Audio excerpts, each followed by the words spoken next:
Good afternoon, everyone.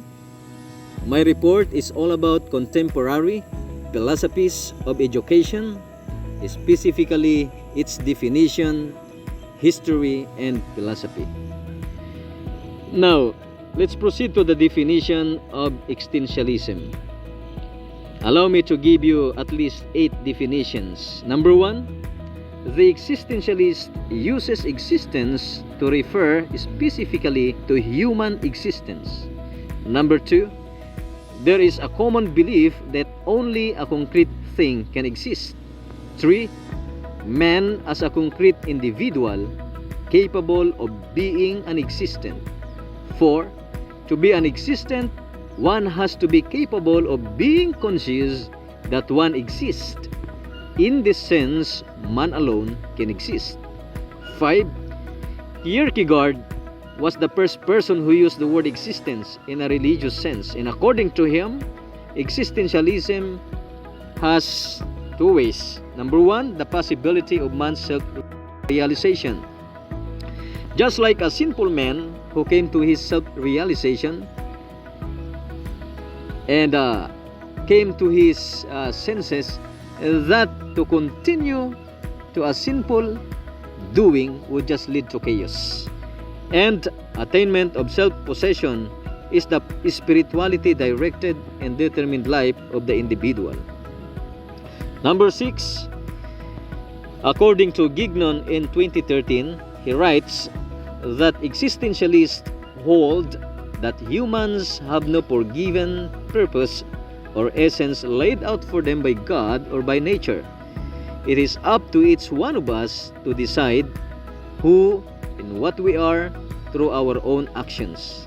7, according to Lawless in 2005, writes that existentialists believe that there are no universal standards for human life. We are what we do, the sum of our actions. Number 8, according to Dignan in 2011, he writes that existentialists believe that there is no God, and therefore human beings were not designed for any particular purpose. As there appears to be no preordained meaning of life, humans are free to choose how they will live. Now let's proceed to the history of existentialism. Existentialists appear in early Buddhist and Christian writings, including those of Saint Augustine and Saint Thomas Aquinas. In the 17th century, Blaise Pascal suggested that without a God, life would be meaningless, boring, and miserable, much as later existentialists believed, although, unlike them, Pascal saw this as a reason for the existence of a God. His near contemporary, John Locke, advocated individual autonomy and self-determination, but in the positive pursuit of liberalism and individualism rather than in response to an existentialist experience. Existentialism in its currently recognizable form was inspired by the 19th century Danish philosopher Søren Kierkegaard, the German philosophers Friedrich Nietzsche, Martin Heidegger, Karl Jasper, and Edmund Husserl, and writers like Russian Fyodor Dostoevsky and the Czech Franz Kafka.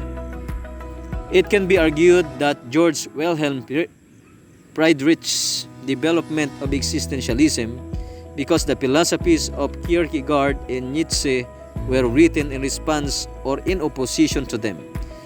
Kierkegaard and Nietzsche, like Pascal before them, were interested in people's concealment of the meaninglessness of life and their use of diversion to escape from boredom. However, unlike Pascal, they considered the role of making free choices on fundamental values and beliefs to be essential in the attempt to change the nature and identity of the chooser. In Kierkegaard's case, this results in the Knight of Fate, who puts complete faith in himself and in God, as described in his 1843 work entitled Fear and Trembling. In Nietzsche's case, the much maligned Overmans or Superman attains superiority and transcendence without resorting to the otherworldliness of Christianity.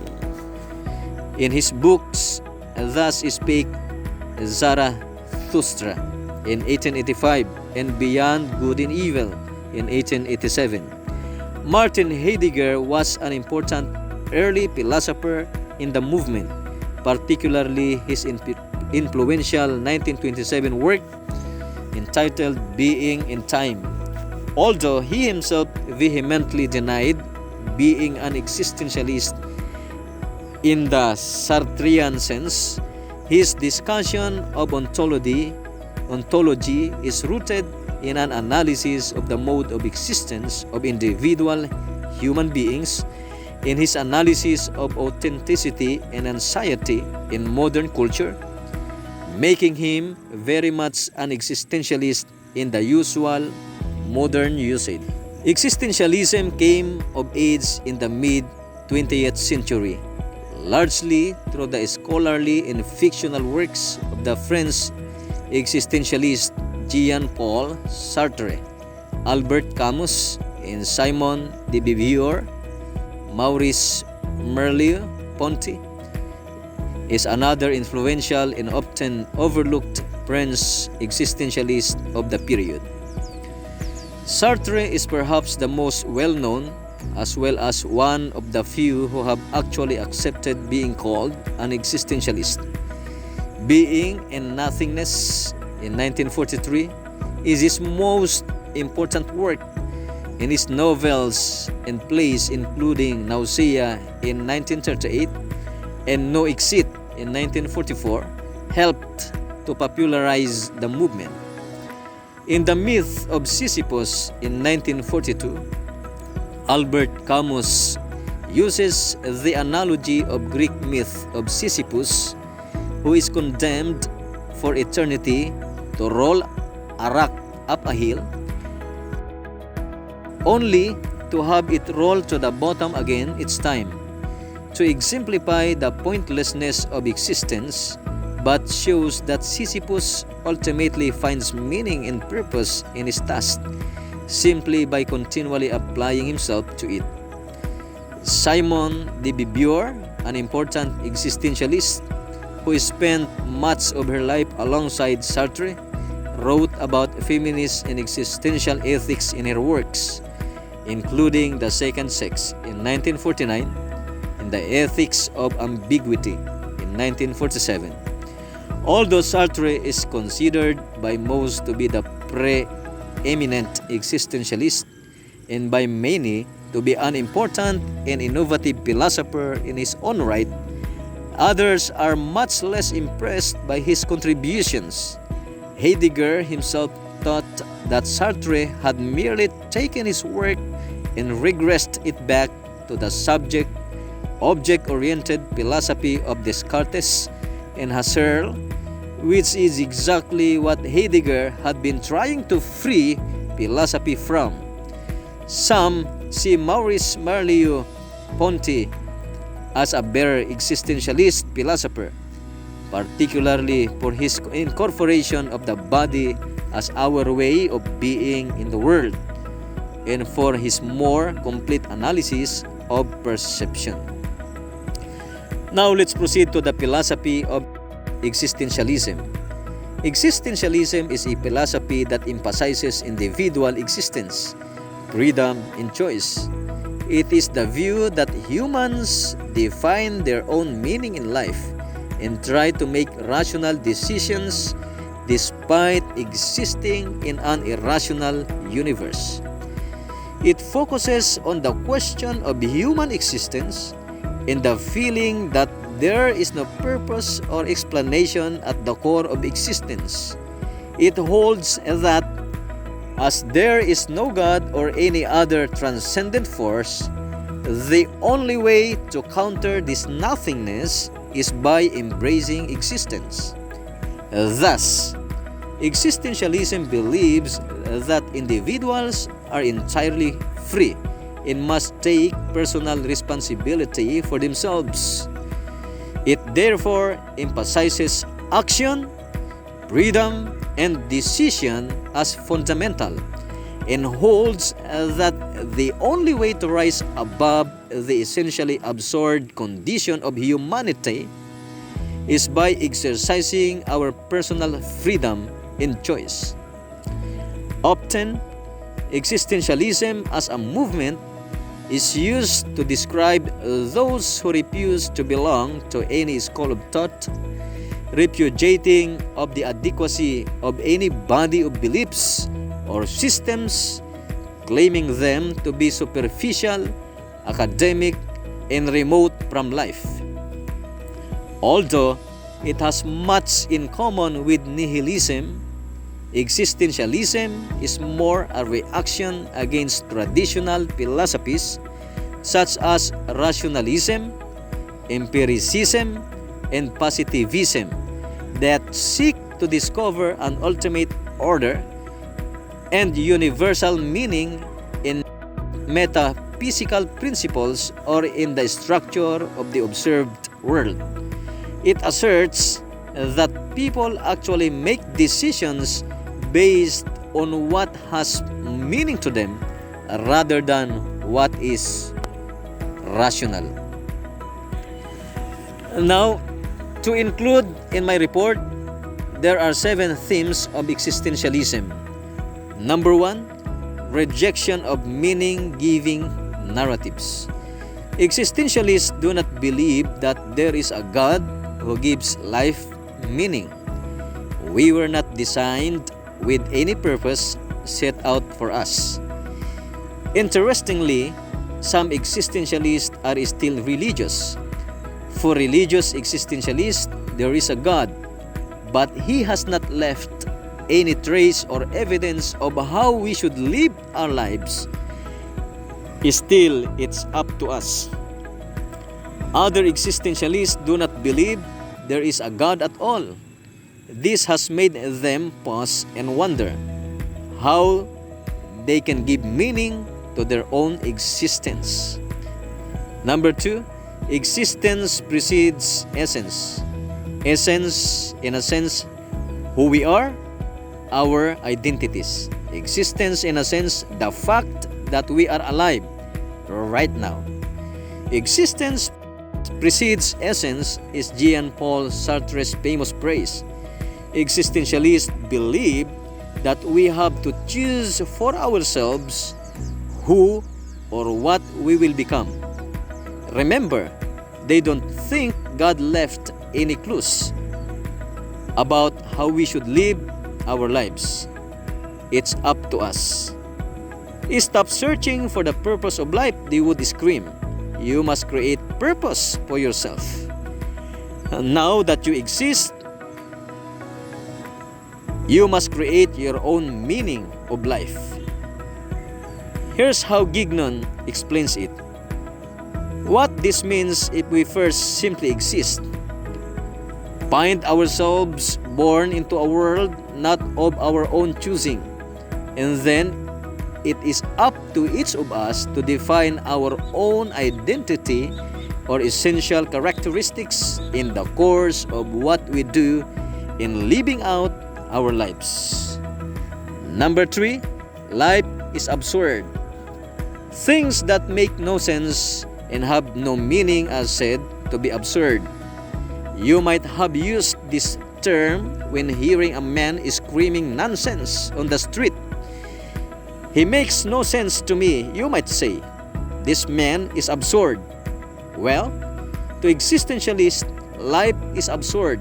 It makes no sense to them at all. Number 4, we live a life of despair. When we realize our lives have no meaning and no purpose, and that our existence doesn't make any sense, we might despair. It is, after all, an overwhelming thing to come to terms with. But to existentialists, there is no point hiding from the meaninglessness of life. Just because it's an unfortunate truth, it doesn't mean you should run off and find solace in something that's untrue. Number 5, we always have freedom in choice. Now that you know life is absurd and meaningless, what you are going to do about it? Something nice about existentialism is that you're free to choose your own path. Existentialists strongly believe that we have the free will and agency to choose our own path in life. How will you make meaning out of your own life? Will you sit around and play video games all day? Or will you get up, get motivated, and find a way to create something of yourself? But I feel like my choices are constrained by my circumstance. Many people who read existential philosophy say, "But I don't have free choice all the time." What about the poor or prisoners? They have less choices and freedoms than rich people. This is true, and the existentialists agree. Here's how you, in 2010, explains this issue. Through arguing that we are the result of our choices, existentialism does not deny that we are shaped through our situation, but rather argues that we can make something out of any given situation through our choices. So no matter how bad life gets, we should always think about what our options and act on them. There are always options. Number 6, we have a responsibility to be authentic. We are free to choose our own life, but we must choose our own life. This quote from Jean-Paul Sartre highlights that making choices is very difficult. How do we know that we are making the right choices for our own lives? The freedom to make choices is a big responsibility. What are the right choices for our lives? According to existentialists, our responsibility is to make authentic choices. This means that we need to make choices that are true to ourselves. We must always reflect on whether our choices are the right ones for ourselves and for creating a personally meaningful life. What would give you fulfillment in your life? According to existentialism, you need to make choices that will help you obtain that fulfillment. We will call the choices that lead you in the direction of a fulfilling life authentic choices. Last one, number 7. Existentialism is a humanism. Humanism is a philosophy that believes we should focus on enhancing human life. We should ensure humans' emotional, social, psychological, and physical health is paramount in our minds. Many other philosophies try to focus on one thing, like psychology or cognition, but not existentialism. Existentialism keeps its focus on the whole range of human emotions and how the human being can create a meaningful life for themselves. Therefore, existentialism is said to be a form of humanism. Before I end my report, allow me to reiterate the emphasis of existentialism's philosophy, which are individual existence, freedom, action, choice, and decision. To end this up, may I say that we, human beings, must use our existence, freedom, action, choice, and decisions rightfully for us to attain the paramount meaning of our life. This is my report, and thank you very much. May God bless you.